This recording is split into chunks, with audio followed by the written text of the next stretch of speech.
If 6 is the new Pro and the Pro is the new X, why not just call it the X3 and be done with it? Wouldn't that be simpler? Now, questioning brand logic aside, how good is the Realme 6 Pro? I've spent almost a week with it as my primary, and today I'm going to share my experience with the 6 Pro, the pros, the cons, everything else you need to know. Hey guys, Ash here from C4eTech, and if you do end up liking what you see with this video, please subscribe and go on turn on notifications by hitting that bell icon. Let's now get to the review.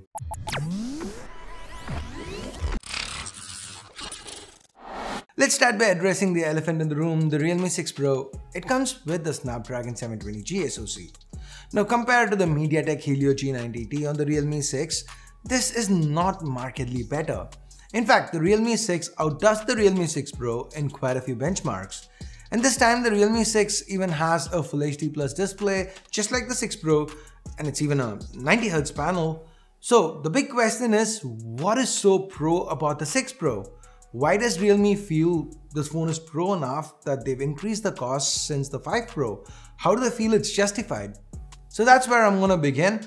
The Realme 6 Pro, it's the absolute best a Realme Pro phone has ever looked or felt in hand. Realme's gone with Gorilla Glass 5 here for both the front and back.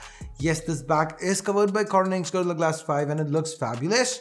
There's the lightning pattern that's reflected, it's unique and it stands out. And it's not just the looks either.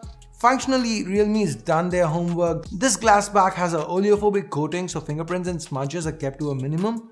The phone is water resistant. Realme claims to have 3 layers of water resistance here, but there is no official IP rating, so take it for what it's worth. Now at over 200 grams, the 6 Pro is not a light phone, but it doesn't feel too heavy either. Given the size of the display and the capacity of the battery, the weight kinda seems acceptable. Let's now talk about that display. It's grown since the Realme 5 Pro by 0.3 inches. It's 6.6 inches. The aspect ratio has changed a little to 20:9. Now despite the increase in size, the form factor is not affected a lot since the bezels are slim, and Realme has even got a dual punch hole to further increase the screen to body ratio here. This, by the way, is still a Full HD Plus panel, seems a little brighter than the one on its predecessor, and the highlight here is of course that 90Hz refresh. I'm not really gonna get into what a higher refresh rate brings to the table. Why is it something you're gonna wanna have on your phone? Because hey, by now I'm sure you've seen so many videos of people talking about it because there have been enough phones with high refresh rate displays. The question here is, can the Snapdragon 720G drive this 90Hz panel? After all, the 730G did struggle at times to drive the 120Hz panel on the Poco X2, right? Turns out the 720G does fare quite well. From a GPU standpoint, the Adreno 618 here is quite solid with day-to-day use. Realme UI was smooth in my time with the 6 Pro. There's FM radio support, a dedicated dark mode, support for India's own GPS alternative Navic. The Realme 6 Pro is the first phone to support it, by the way. So there's a lot of functionality built in, and the Realme 6 Pro is pretty good at implementing all of this. Now, one of my favorite features here is, you know how the fingerprint scanner, it's embedded in the power key, right? So with this implementation, it's at times easy to trigger the phone to wake, call for a wrong scan when holding the phone in hand. Realme have gotten an option to deal with this. Light touch causes for an unlock at the slightest touch. Heavy touch needs for us to press the power key. It avoids accidental wakes. Overall, I'd say the user experience here is good. The Snapdragon 720G is strong enough to keep the 6 Pros chugging along quite nicely.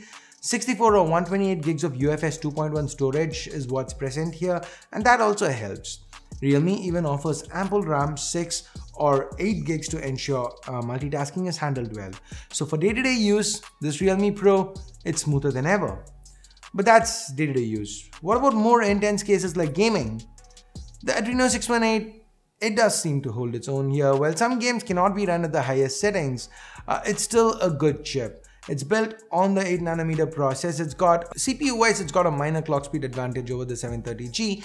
It does manage to run pretty much everything thrown at it. There is the occasional dip with titles that support higher refresh rates, but for the most part, the gaming experience here is excellent. Audio via the downwards firing speaker was quite good. Not the loudest, but better than other phones in this segment. Audio via the headphone jack, that should probably have been better though, because frankly, it was pretty unimpressive.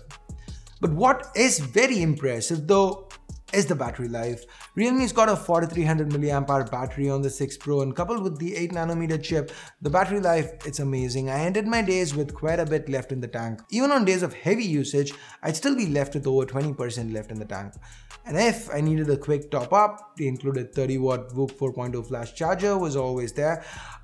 Realme claims it can get us from 0 to 70 in about 30 minutes, 0 to 100 in about an hour, and even if we are actually gaming, it could get from 0 to 60 in an hour. So with continuous drain in the form of intense gaming, it can still charge pretty fast. Now, if you don't have this proprietary charger with you, there is still support for 15W non-proprietary PD fast charge, so Realme seems to have all bases covered. Okay, time to now talk about the quad cameras to the back. The primary, it's a 64 megapixel sensor. This is Samsung's GW1. It's paired with the f1.8 lens, and we've seen this in the past. In fact, we've seen this entire setup. It's straight out of the X50 5G. Pictures shot with the primary sensor, they turned out crisp and well detailed. The dynamic range was quite good too. Look at the blue sky and the detail in the shadows here. Now both the detail and dynamic range, they drop with the 8 megapixel ultra wide, but that was to be expected. It still does a fair job of fitting a lot into one frame. The third sensor, like I said in the unboxing, this is the exciting one. We finally have a proper telephoto option here in this segment. The 12 megapixel snapper, it can do 2x optical, 5x hybrid and up to 20x digital zoom. The shots are pretty good. Even the 5x hybrid is quite usable. The presence of this telephoto option gives the 6 Pro's cameras the reach that most other cameras in this segment don't quite have. Finally, there's a 2 megapixel macro camera, and it is what it is. Nothing too special. If you like macro cameras, you're gonna like this. If you thought they exist just to add to the sensor count, this is not gonna do much to change your mind. Under low light, Realme's got Nightscape 3.0 here, combined with a large GW1 sensor and the f1.8 lens. The 6 Pro does a decent job. While the images are bright, they could have been cleaner. I think this is one area where the hardware is great, but the software hasn't just quite caught up yet. Hopefully Realme does improve upon this, and things get better with time. On to the selfie side of things. The 6 Pro has a 16 megapixel IMX471, which seems to be Realme's favorite selfie sensor, and it does quite well with both selfies as well as portraits. There's also an 8 megapixel ultra wide that does a fair job. For video, there is electronic stabilization for 1080p 30 fps. There's UIS Max, where we get even heavier stabilization applied to the video shot via the 8 megapixel ultra wide.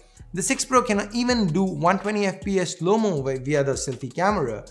And then there's real-time bokeh for video, which is okay-ish. And all these features are also present with the rear camera.